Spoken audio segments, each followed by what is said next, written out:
Strawberry లస్సీకి కావలసిన పదార్థాలు: గడ్డ పెరుగు, బాదం పప్పు, మిశ్రీ, డ్రై స్ట్రాబెర్రీలు లేదా మార్కెట్లో దొరికే ఫ్రెష్ స్ట్రాబెర్రీలు అయినా వాడుకోవచ్చు. పించ్ సోంపు, ఒక 4-5 యాలకులు.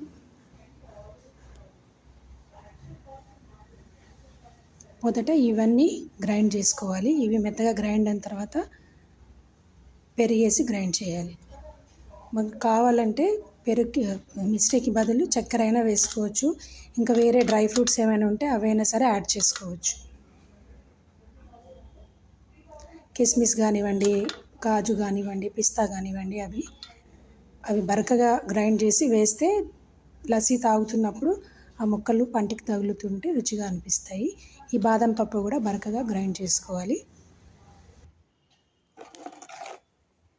ఇలా పెరుగులో నీళ్లు వేయకుండా చిక్కగా గ్రైండ్ చేశాను. దీంట్లోనే మిశ్రీ వేశాను. మిశ్రీ అయినా వేసుకోవచ్చు, చక్కెర అయినా వేసుకోవచ్చు.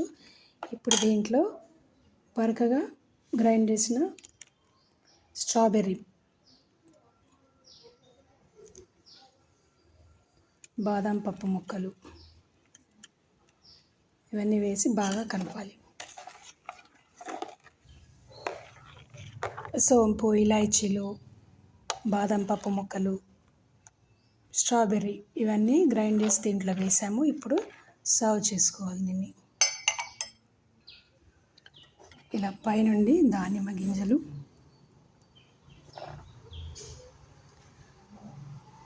నట్మెగ్ అండి, జాజికాయ, కొంచెం చిన్నగా జాజికాయ వీటిపైన తురుముకోవాలి. నేను ఆల్రెడీ ఇక్కడ తురిమి పెట్టాను, ఇది వేస్తున్నాను. కొంచెం ఒక పించ్ వేసుకోవాలి. ఇది డ్రై స్ట్రాబెర్రీ పీసెస్. ఎంతో రుచికరమైన strawberry lassi ready. Thank you. Like and subscribe my channel.